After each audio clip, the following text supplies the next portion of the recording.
Hi, watch this review here with an exciting look at the Marvel Legends Showdown's Beast. Now, for people not familiar with the Marvel Legends Showdown series, it was Toy Biz's own Marvel Universe line, except for it's not just a figure, it's also a game.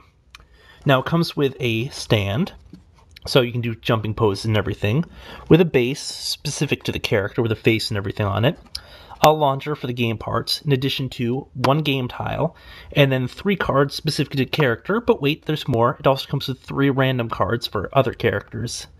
Now, this was actually a really inventive thing that Toy Biz popped out, but unfortunately it came towards the end of their tenure with the Marvel brand, so when Hasbro took over, this whole thing kind of bit the dirt, which is a shame because it was an incredible looking line, and other than, okay, I guess some joint failures and stuff, the overall quality was a lot better than the Marvel Universe line, just in terms of sculpt and everything. So, I'm going to put them up. We're going to take a look.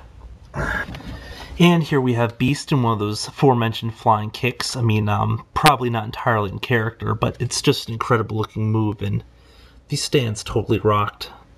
Now, before I take a look at the figure and so forth, let's just quickly run through the accessories. We have the location card, underwater arena. You have the 3 character cards, and the 3 random cards. As you'll note, all the art is entirely awesome. It's just great looking stuff. And you also have his little accessory, which is the rocket thing. I mean, how lame is that? But as you'll see, he's got this entirely kick-ass stand here, which I wish they would include with the Marvel Universe line, but they don't.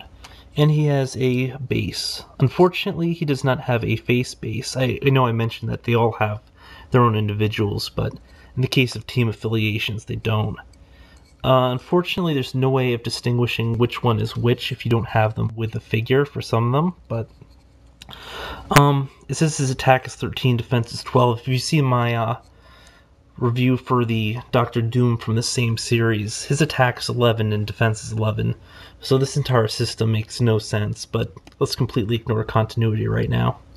I'm going to jump right into actually looking at the figure, so hang on while I remove him from the little peg. Beast is standing next to the Marvel Universe Secret Wars Hulk. As you can see, Beast is a very tall figure. He towers over my Doctor Doom from the same line. Boom, boom, boom. And by the way, everybody owns a Hulk, so I figure this is probably the best example of scale for the 3 3/4 line. And all the Hulks are basically the same height. Now, as for the figure itself, as you'll notice, he has incredible detailing for the fur and everything, but the black paint just kind of messes with it. I don't know if they ever had like a look like this in the comics, but I don't know. There's also a gray variant of him available for the Dark Beast from the Age of Apocalypse. I think it was the Age of Apocalypse where they had the Dark Beast. So, in terms of articulation, we have a single point here at the wrist, which will just move back and forth.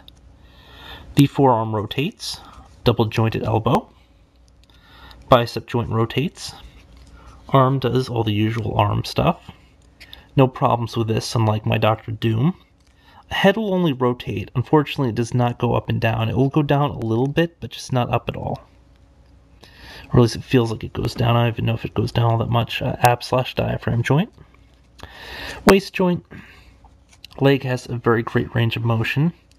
And the upper thigh will rotate. Double jointed knee. And single joint at the ankle/foot, but it will move side to side, and of course the calf also rotates. All in all, very impressed with this figure. The articulation is considerably better than my Doctor Doom, which I had a number of problems with. The only real sculpt issue I have with is I don't really, although I like the face and the head sculpt, I mean, it's just a really aggressive look for Beast. I'm used to Beast being more of a pacifistic character, but, you know, he's a warrior and a thinker. And also the fact that he has this right here, the way that the other arm, his right hand is sculpted, which lets him hold the stupid little cannon thing, instead of Doctor Doom, whose cannon would actually strap on to the outside of his arm, or clip on, actually. But yeah, all in all, great looking figure. Because there isn't a Marvel Universe Beast, to the best of my knowledge, this is your one and only choice for a 3 3/4 scale Beast. And all that aside, the base alone is kind of worth it if you don't have a lot of these floating around. But yeah, until next time, folks. Oh wait, actually I should do one last thing, just because I didn't show the backside of the figure, just in terms of that sculpt. As you can see, great muscular detailing and so forth. Looks really decent. But yeah, now I'm through.